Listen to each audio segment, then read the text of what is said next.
इस्लाम का उदय सऊदी अरब में हुआ था और चूंकि इस्लाम का उदय सऊदी अरब में हुआ था इसलिए इस्लाम अरबी भाषा का शब्द है। इस्लाम शब्द का अर्थ होता है समर्पण। समर्पण अर्थात अल्लाह के प्रति समर्पण। इस्लाम धर्म के धर्मावलंबी ऐसा मानते हैं कि इस्लाम धर्म सृष्टि के प्रारंभ से है और अल्लाह ने इस्लाम धर्म का संदेशा पृथ्वी के लोगों को देने के लिए समय समय पर पैगंबरों को भेजा है। पैगंबर अर्थात अल्लाह का पैगाम देने वाला, अंबर का पैगाम देने वाला। इस्लाम धर्म के धर्मावलंबियों के अनुसार पृथ्वी में ऐसे कुल 1,24,000 पैगंबर आए हैं। उन 1,24,000 पैगंबरों में से 25 पैगंबरों के नाम इस्लाम धर्म के सबसे पवित्र ग्रंथ कुरान में भी मिलते हैं, जिनमें प्रथम पैगंबर के रूप में आदम का नाम मिलता है, फिर अब्राहिम, इस्माइल, याकूब, यूसुफ, मूसा, ईसा, दाऊद, सुलेमान और अंतिम पैगंबर के रूप में मोहम्मद। लेकिन इतिहास में केवल उन्हीं तथ्यों को स्वीकार किया जाता है जिन तथ्यों के संबंध में पर्याप्त प्रमाण उपलब्ध हों, और पर्याप्त प्रमाण हमें केवल अंतिम पैगंबर मोहम्मद साहब के विषय में मिलते हैं। इसलिए ऐतिहासिक रूप से ऐसा माना जाता है कि इस्लाम धर्म के प्रवर्तक या इस्लाम धर्म के संस्थापक मोहम्मद साहब थे। मोहम्मद साहब के नाम के पहले हजरत लगा दिया गया। हजरत यानी कि पवित्र, तो उनका नाम हो गया हजरत मोहम्मद साहब। हजरत मोहम्मद पैगंबर साहब का जन्म 570 ईस्वी में मक्का में हुआ था। मक्का सऊदी अरब में है। उस समय सऊदी अरब में बहुत सारे कबीले होती थी। कबीलों को फिरके कहा जाता था। कबीले का मतलब है एक ही रक्त संबंध से जुड़ा हुआ जन समुदाय, लोगों का ऐसा समूह जिनका आदि पूर्वज कोई एक हो।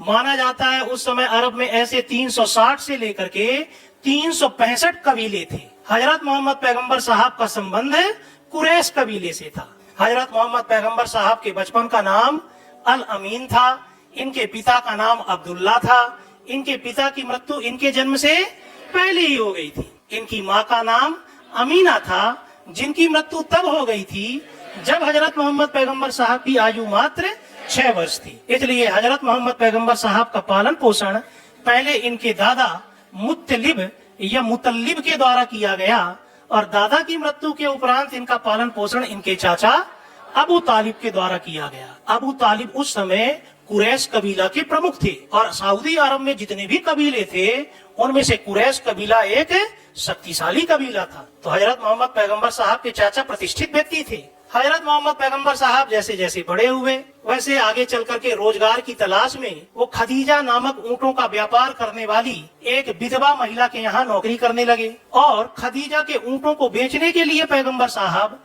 देश विदेश की यात्राओं पर जाया करते थे।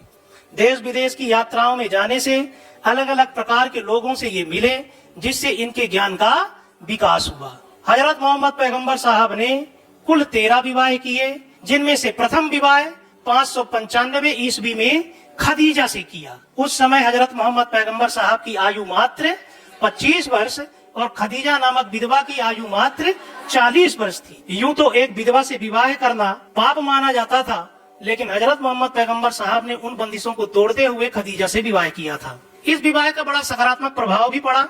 हजरत मोहम्मद पैगंबर साहब की प्रतिष्ठा बढ़ गई, क्योंकि खदीजा एक धनवान व्यापारी महिला थी। खदीजा से इनको एक पुत्री की भी प्राप्ति हुई, जिसका नाम फातिमा था, और फातिमा का विवाह इनके चाचा अबू तालिब के पुत्र हजरत अली से हुआ था। हजरत मोहम्मद पैगंबर साहब की 13 पत्नियों से कुल 3 पुत्र और 4 पुत्रियां पैदा हुई। 3 पुत्रों की मृत्यु इनके जीवन काल में ही हो गई थी और 4 पुत्रियों में सबसे प्रसिद्ध पुत्री फातिमा हुई। इतिहास में फातिमा का बड़ा महत्व है, क्योंकि फातिमा का विवाह हुआ था हजरत अली से, और हजरत अली हजरत मोहम्मद पैगंबर साहब के मरने के बाद इस्लाम धर्म के चौथे खलीफा होंगे। हजरत मोहम्मद पैगंबर के उत्तराधिकारियों को आगे चल करके खलीफा कहा गया, और चौथे नंबर के इनके उत्तराधिकारी कौन होंगे?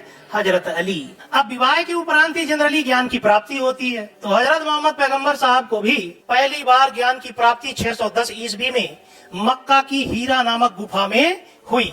माना जाता है हीरा नामक गुफा में ये ध्यान में बैठे हुए थे कि इनके स्वप्न में एक देवदूत आए। देवदूत का नाम है जिब्राइल, और अल्लाह के द्वारा भेजे गए इस देवदूत ने हजरत मोहम्मद पैगंबर साहब को पहली बार ज्ञान दिया कि आपका जन्म हुआ है अल्लाह के ज्ञान का प्रचार प्रसार करने के लिए, तो आप अल्लाह के ज्ञान का प्रचार प्रसार करो। और अल्लाह का प्रथम संदेशा यह है कि अल्लाह एक है और निराकार है। इस तरीके से हजरत मोहम्मद पैगंबर साहब को 40 वर्ष की अवस्था में 610 ईस्वी में पहली बार ज्ञान की प्राप्ति हुई। इसके कुछ ही समय के पश्चात माना जा सकता है कि इस्लाम धर्म की स्थापना हुई होगी। इतिहासकार मानते हैं कि इस्लाम धर्म की व्यवस्थित रूप से स्थापना 612 के आसपास हुई थी। हजरत मोहम्मद पैगंबर साहब को जो ज्ञान मिला था वो ज्ञान उन्होंने सबसे पहले अपनी पत्नी खदीजा को बताया, अर्थात हजरत मोहम्मद पैगंबर साहब की प्रथम शिष्या उनकी पत्नी खदीजा हुई। और हजरत मोहम्मद पैगंबर साहब के प्रथम शिष्य उनके ससुर अबू बकर हुए। अबू बकर की एक लड़की अम्मा आयशा का विवाह हजरत मोहम्मद पैगंबर साहब से हुआ था। अब हजरत मोहम्मद पैगंबर साहब मक्का के लोगों में इस ज्ञान का प्रचार प्रसार करने लगे कि अल्लाह एक है और अल्लाह निराकार है। लेकिन मक्का में उस समय एक आयताकार जगह हुआ करती थी और उस आयताकार जगह के चारों तरफ 360 से 365 अलग अलग देवी देवताओं की मूर्तियां हुआ करती थी। माना जाता है उस समय अरब में 360 से 365 कबीले थे और हर कबीले की एक देवी या देवता की मूर्ति होती थी। 365 दिनों में एक दिन एक कबीले के लिए निर्धारित रहता था। उसी दिन उस कबीले के लोग उस आयताकार जगह में जाकर के अपने देवी या देवता की मूर्ति की पूजा किया करते थे। ऐसी जानकारी मिलती है कि उन देवी देवताओं में 3 देवियां पैगंबर की पुत्रियां थीं। कुरान में उनके नाम भी मिलते हैं, अल-लात, अल-लुज्जा एवं मनात। और एक पुरुष देवता के रूप में कुरान में नाम मिलता है हुबल का। लेकिन हजरत मोहम्मद पैगंबर साहब ये प्रचार कर रहे थे कि अल्लाह तो निराकार है, यानी मूर्ति पूजा उचित नहीं है, और अल्लाह अनेक नहीं बल्कि एक है। इसलिए मक्का के लोगों ने इनका विरोध करना शुरू कर दिया। उसी समय 619 में कुरैश कबीला के जो प्रमुख थे, इनके चाचा अबू तालिब, उनकी मृत्यु हो गई और इसी वर्ष इनकी पत्नी खदीजा की भी मृत्यु हो गई। इन दोनों के मरने के बाद हजरत मोहम्मद पैगंबर साहब का जनाधार कमजोर हो गया और कुरैश कबीले का नया प्रमुख यानी शेख बन गया अबू जहल। अबू जहल रिश्ते में इनके चाचा लगते थे, लेकिन वो मूर्ति पूजक थे। इसलिए उन्होंने हजरत मोहम्मद पैगंबर साहब के विचारों का विरोध किया और हजरत मोहम्मद पैगंबर साहब पर मक्का में कई बार कातिलाना हमले होने लगे। हजरत मोहम्मद पैगंबर साहब ये समझ गए कि मक्का में लंबे समय तक रुकना सुरक्षित नहीं है। मक्का के नजदीक ही सऊदी अरब में एक और शहर है मदीना। मदीना में 2 कबीले थे, एक औस कबीला और दूसरा खजराज कबीला। ये दोनों कबीले आपस में लड़ते झगड़ते रहते थे। इन दोनों कबीलों के शेखों को, सरदारों को कहीं से पता चला कि मक्का में एक विद्वान व्यक्ति है जिसने देश विदेश की यात्राएं की हैं और जो दावा करता है कि उसे अल्लाह ने ज्ञान दिया है, वो यदि मदीना आ जाए तो हमारे परंपरागत झगड़े को सुलझा सकता है। तो इन कबीले के सरदारों ने, शेखों ने हजरत मोहम्मद पैगंबर साहब को अपना विवाद सुलझाने के लिए मक्का से मदीना आमंत्रित किया। हजरत मोहम्मद पैगंबर साहब भी मक्का में सुरक्षित नहीं थे, इसलिए ये भी शहर से मक्का से मदीना जाने के लिए तैयार हो गए। 622 ईस्वी में हजरत मोहम्मद पैगंबर साहब अपने कुछ अनुयायियों के साथ मक्का से मदीना चले गए। इस घटना को इतिहास में हिजरत कहा जाता है। हिजरत अरबी भाषा का शब्द है जिसका अर्थ है स्थानांतरण, अर्थात हजरत मोहम्मद पैगंबर साहब का मक्का से मदीना स्थानांतरण। 622 ईस्वी की यह तिथि बड़ी महत्वपूर्ण है। तीसरे नंबर के खलीफा इस्लाम धर्म में हुए थे हजरत उमर। उनके समय पे एक नया इस्लामिक कैलेंडर या संवत चलाया गया था और उस संवत का नाम रखा गया था हिजरी संवत, और वो हिजरी संवत 622 से ही स्टार्ट हुआ था। आज के कैलेंडर के हिसाब से यदि वो तिथि ज्ञात की जाए तो लगभग 16 जुलाई 622 ईस्वी से हिजरी संवत का प्रारंभ हुआ था। अब हजरत मोहम्मद पैगंबर साहब मदीना आ गए। मदीना में इन्होंने औज और खजराज कबीले के विवाद को सुलझा दिया, तो इन कबीले के राजाओं ने इन्हें अपना राजा मान लिया और मदीना में इन्हें बड़ी लोकप्रियता मिलने लगी। लेकिन ये बात पसंद नहीं आई इनके विरोधी मक्का में कुरैश कबीला का नया प्रमुख बन चुके अबू जहल को। तो अबू जहल ने अपनी सेना सहित मदीना पर आक्रमण कर दिया। हजरत मोहम्मद पैगंबर साहब और अबू जहल के बीच में 3 लड़ाइयां हुई।